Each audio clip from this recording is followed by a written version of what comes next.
हम बात कर रहे थे भिवानी जिले की, आइए हम बात करते हैं रेवाड़ी जिले की।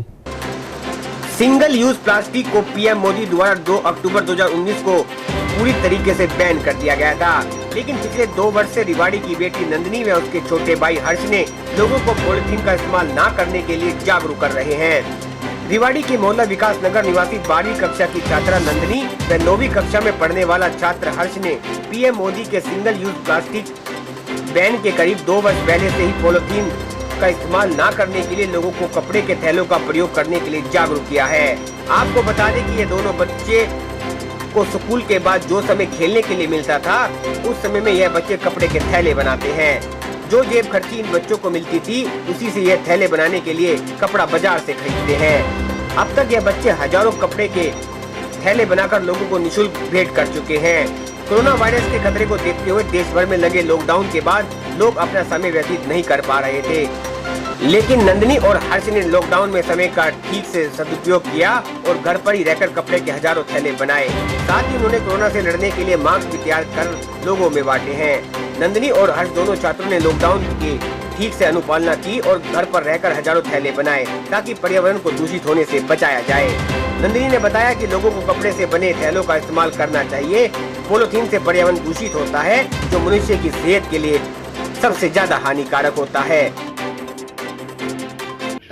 इतने दिनों से इसे लॉकडाउन चल रहा है, तो हम लोगों ने भी सोचा कि लॉकडाउन का क्यों ना फ़ायदा उठाना चाहिए। तो जैसा कि हम लोगों ने अपना प्लास्टिक मुक्त अभियान शुरू कर रखा है काफ़ी सालों से, तो उसी को हमने आगे बढ़ाते हुए जब हम स्कूल जाते थे तो हमारे पास बहुत ही कम समय होता था अपने इस अभियान की तरफ, मतलब अपने एफर्ट्स डालने के लिए हमारे पास कम समय होता था। लेकिन अब हमारे पास पर्याप्त समय है, तो हम लोगों ने उस समय का सदुपयोग किया और हम लोगों ने और थैले बनाना शुरू कर दिया और हम लोग ये थैले वितरित भी करते हैं लोगों के बीच में।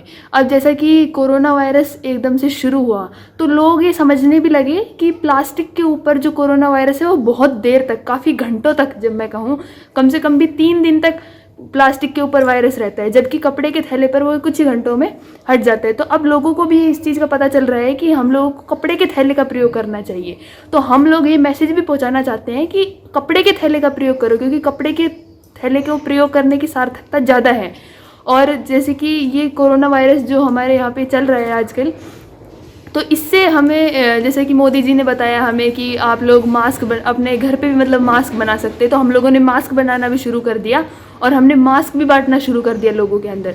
जो भी फेरी लगाने के लिए हमारे घर के आसपास लोग आए, ये जितने भी लोग आए, हमने उन सबको जागरूक किया और उन सब के बीच में मास्क वितरित किए।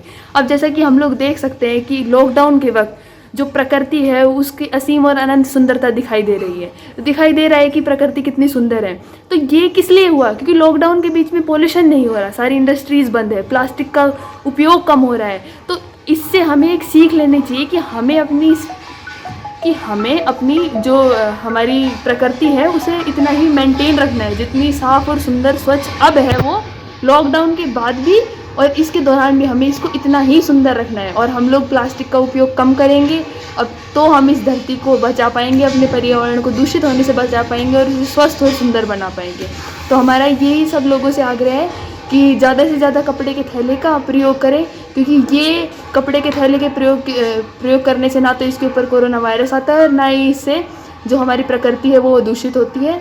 और जैसा कि कपड़े का मास्क सब लोग लगाए रखें, और भी जैसा भी मास्क आप सभी को मिले मास्क ज़रूर लगाएं, क्योंकि कोरोना ये जो एक ऐसा पेंडेमिक पूरे संसार में आया हुआ है, इससे बचने के लिए ये ज़रूरी है कि हम लोग सारी एहतियात बरतें और अपने स्थानीय प्रशासन, अपने देश में जितने भी मतलब रूल निकाले हैं गवर्नमेंट ने, सब लोग उसका अच्छी तरह पालन करें और इस महामारी से लड़ने में हम सब का साथ ही देश को आगे ले जाएगा और हम लोग जल्द ही इस महामारी से मुक्त हो जाएंगे। हमने लॉकडाउन के समय में हमें पर्याप्त समय मिला है। हम लॉकडाउन के दौरान हमने बहुत ज़्यादा मास्क और थैले बनाए हैं।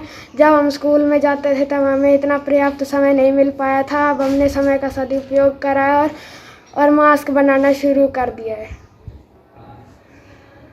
हाँ, हमने 2 साल से मेरी दीदी ने और हमने मुहिम चला रखी थी ताकि देश प्लास्टिक मुक्त बन जाए। रेवाड़ी से एनसीआर न्यूज के लिए राजेश शर्मा की खास रिपोर्ट। इस वीडियो को ज्यादा से ज्यादा शेयर करें। एनसीआर न्यूज के साथ बने रहने के लिए एनसीआर न्यूज को लाइक व सब्सक्राइब करें। नमस्कार।